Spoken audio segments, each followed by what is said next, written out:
Hello guys, good morning. Welcome back to our history revision. Okay, हम लोग आजकल history पढ़ रहे हैं जो कि इम्पोर्टेंट है सभी टाइप के एग्ज़ाम्स के लिए। और मुझे आपसे एक बात ये बोलनी है that thanks a lot for your warm response. काफ़ी अच्छा लग रहा है कि आप लोग इसको इतने अच्छे से देख रहे हैं, ठीक है, और रिस्पॉन्स भी दे रहे हैं, ठीक है। तो इससे मुझे बहुत ही सपोर्ट मिल रहा है जिससे कि मैं और अच्छे से अच्छा कंटेंट आप लोग को प्रोवाइड कर सकूं।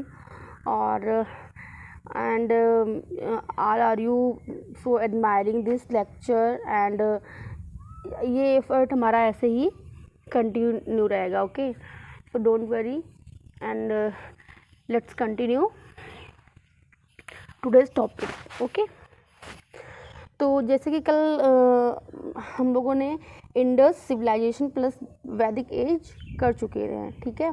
अब आगे बढ़ते हैं और वैदिक एज जो है थोड़ा और आपको मैं बता दूं। एक आधा पॉइंट्स मेरे अभी रह गए हैं, ठीक है। तो क्या हुआ कि जो हमारा वैदिक एज है उसको हमने दो पार्ट्स में डिवाइड कर दिया। एक हो गया हमारा अर्ली वैदिक एज, एक हुआ लेटर वैदिक एज, ठीक है। इन दोनों में क्या डिफरेंस है क्यों हमने इसको डिवीज़न में लिया, ठीक है, ये सब हम आगे डिस्कस करेंगे। अभी क्या है हमारा फर्स्ट क्या है अर्ली वैदिक एज और सेकेंड क्या है लेटर वैदिक एज, ठीक है। तो अर्ली वैदिक एज को हम बोल देते हैं ऋग वैदिक एज, ठीक है, क्योंकि वो इस वैदिक एज की शुरुआत कहाँ से हुई थी ऋग वैदिक एज से, क्योंकि ऋग वैदिक एज हमारा सबसे ओल्डेस्ट वेद है। ओके, तो अब इसको थोड़ा थोड़ा करके देख लेते हैं, ठीक है। फिर कह रहा है कि अर्ली वैदिक एज को हम ऋग वैदिक वेद बोल दिए, ठीक है। नेक्स्ट क्या है एरिया, वो कहाँ रहते थे, किस क्षेत्र में रहते थे। तो ये बोल रहा है कि एरिया सप्त सिंधु, लैंड ऑफ 7 रिवर्स, ठीक है, इंडस सिस्टम। इसका मतलब क्या हुआ, ये बोल रहा है कि जहाँ 7 नदियाँ बहती हैं वहाँ उन लोगों ने उसे सप्त सिंधु का प्लेस बोला है। किसने, आर्यों ने। कौन से अर्ली वैदिक एज वाले, ठीक है। तो सबसे जो इम्पोर्टेंट रिवर है आर्यों के लिए वो इंडस है, इंडस रिवर है, ठीक है। और इंडस का जो रियल नाम है वो सिंधु नदी है, ठीक।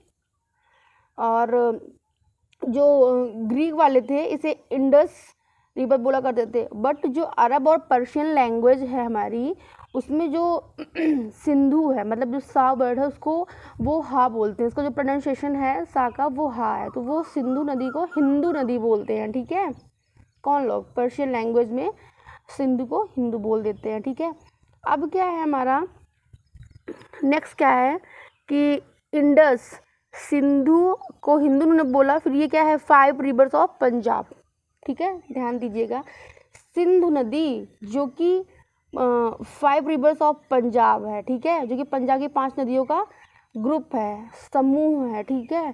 तो ये 5 नदियाँ कौन कौन सी हमारी, एक है झेलम, एक है चिनाब हमारी, और सतलज, ब्यास और रावी, ठीक है। आई होप इतना क्लियर हो गया होगा कि 5 रिवर्स ऑफ पंजाब, ठीक, इसके अंडर में आते हैं, ठीक है, 5 रिवर ऑफ पंजाब में। फिर क्या है नेक्स्ट हमारा कि वर्शिप, ये कुछ पूजा पाठ भी करते हैं हमारे जो आर्यंस थे। तो जो आर्यंस थे वो पूजा करते थे, ठीक है, 33 गॉड्स की, ठीक है। और उनमें से जो सबसे ज़्यादा मंत्र और या श्लोक्स हैं वो किसके लिए थे, इंद्र के लिए थे, इंद्र देव के लिए थे, ठीक है। इंद्र के लिए कितने हैं 250 मंत्र, ठीक है। और जो हमारे अग्नि देवता हैं उनके अग्नि देवता को हम क्या बोल देते हैं, अग्नि देवता जो हमारे हैं जब हम पूजा पाठ करते हैं तो हवन वगैरह करते हैं ना, तो उनके समक्ष जो भी हम प्रार्थना करते हैं वो उसको डायरेक्टली भगवान के पास एक मैसेज के फॉर्म में उसको भेजते हैं, ठीक है ना, कि हमारे संदेश को भगवान तक ले जाना कौन है, अग्नि देवता है, ठीक है। तो अग्नि देवता के लिए 210, ठीक है, मंत्र हैं, ठीक है, जो हम अग्नि के सामने प्रार्थना करने पर जो भी हमारी प्रार्थना होती है उसको वो गॉड तक ले जाते हैं, ठीक है। ये हमारे अग्नि देवता हो गए। फिर हमारा नेक्स्ट आता है कि सोम, ठीक है। तो सोम क्या है, इनको हम बोलते हैं गॉड्स ऑफ प्लांट्स, ठीक है। और फिर नेक्स्ट हमारा क्या है कि ऊषा, ऊषा में लिखा हुआ है कि goddess of dawn. Dawn means क्या होता है कि ये देखो अभी तक हमारे क्या थे, गॉड थे, अब ये गॉडेस हैं, ये देवी हैं, ठीक है, जो ऊषा देवी हैं। जब ये प्रातः काल आती हैं तो उस टाइम से फिर हमारे दिन की शुरुआत होती है, ठीक है, क्लियर हुआ होगा आपको, ठीक है। देवियों में सबसे महत्वपूर्ण ऊषा देवी हैं, ठीक है, इनसे ही हमारे दिन की शुरुआत होती है।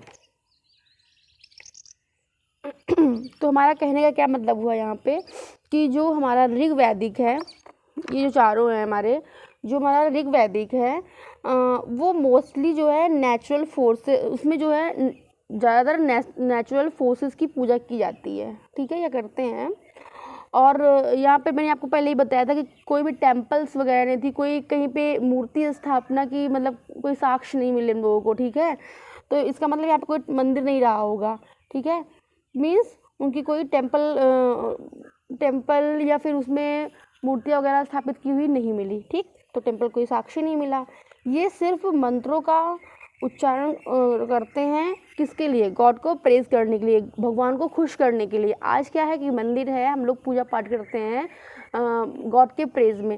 पहले क्या था, ऐसा कुछ नहीं था, तो वो लोग केवल मंत्रों के थ्रू ही भगवान को प्रेज करते थे, अपनी मतलब कि जो भी थी उनकी दुख सुख जो भी कहानी थी उसको वो शेयर करने के लिए, ठीक है।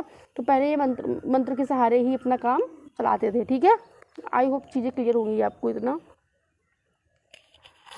फिर क्या है आगे नेक्स्ट, ये है ना प्रेयर्स, प्रार्थना के रूप में भगवान की पूजा करते थे, ठीक है। और नेक्स्ट क्या आता है कि आर्य जो है हमारे वो ग्रुप में रहते थे, ठीक है, जिनको हम संस्कृत में बोल देते हैं जन कहते थे, ठीक है। जन मतलब क्या होता है, ट्राइब, ठीक है, लोगों का समूह, ठीक है। और जो इसका मुख्य होता था, जैसे कि होते नहीं कि हाँ किसी भी चीज़ के मुख्य कौन इसका मतलब देखभाल करता है, तो जो इनके मुखिया थे उनको हम बोल देते हैं राजन, ठीक है, राजन मतलब कि राजा, ठीक है। तो इनका संचालन करता था राजा, ठीक है, जिसे हम बोल देते हैं सभा और समिति, ठीक, समझ गए आप कि जैसे कि जना है तो जन को मैंने ट्राइब बोला, और ट्राइब का जो देखभाल करता था, जो उसका मुखिया था, वो था कौन, राजा था। और राजा इन लोग का संचालन करता था, किसके थ्रू करता था, कैसे इनकी चीज़ों को सुनता था, कैसे इनकी चीज़ों को हैंडल करता था, वो क्या था, असेंबली, उसको बोलते थे सभा और समिति, इस नाम से हम जानते थे इसको, ठीक है। आई होप आपको यहाँ तक चीज़ें क्लियर हो गई होंगी, ठीक है। और एक बात और है कि आप लोग एकदम फ्री होकर पढ़िए, ठीक है, और रिवाइज करते रहिए, नोट्स बनाइए, ठीक है। नोट्स बनाने से क्या होता है, जो हमारा माइंड होता है उसका सीधा कनेक्शन पेन से होता है, हम कुछ भी लिखते हैं तो वो हमारे माइंड में छप जाता है, ठीक है। So please always try to write, okay, not only read. इससे क्या होता है कि हमको चीज़ें बहुत लंबे समय तक माइंड में रिटेन रहती हैं, ठीक है। तो ये हमारा हो गया यहाँ तक जना तक, ठीक है। फिर क्या था कि इनका जो एक है हमारा नेक्स्ट जो है टॉपिक, वो है एनिमल रियरिंग, ठीक है। इसका मतलब क्या होता है कि इनका जो मुख्य व्यवसाय था, या फिर जो इनका मुख्य व्यवसाय पशुपालन था, ठीक है, जानवर था। और उस जानवर में सबसे मुख्य सबसे प्रिय चीज़ क्या थी, काऊ, मतलब कि गाय थी। और ये काऊ को अघन्य बोलते थे, ठीक है, अघन्य वर्ड्स इसको दे रखे थे। और इसका जो मतलब होता है वो होता है नॉट टू बी किल्ड, मतलब कि गाय को मारना नहीं चाहिए, गौ हत्या नहीं करनी चाहिए, ठीक है, ऐसा इन्होंने मेंशन किया है इसमें, मतलब अपने एनिमल रियरिंग में, ठीक है। अब क्या है कि जो हमारी गाय है, cow played the most important role at the time of Rigveda, ठीक है। आज भी गाय की पूजा होती है, ठीक है, बट पहले से और अब में बहुत ज़्यादा डिफरेंस हो गया है, चीज़ें बहुत ही बदल गई हैं, आप लोग को अच्छे से पता होगा, ठीक है। तो सिंपली यही है कि गाय की हत्या नहीं करनी चाहिए, ठीक है। उसके बाद क्या है कि जो जानवर होते हैं उनके लिए उनका जो पेट भरने का सबसे सिंपल तरीका क्या होता है? चारागाह, ठीक है। तो चारागाह का यहाँ से क्या मतलब है कि जो इनका मुख्य जो पशु पशु था वो गाय थी, और जो गाय थी वो चारा खाती थी, ठीक है। तो जब तक चारागाह मतलब कि अवेलेबल रहता तब तक ये तो वहीं पे रहते, वहीं पे अपना रहते, खाते पीते सोते भी करते थे, ठीक है, वॉटेवर।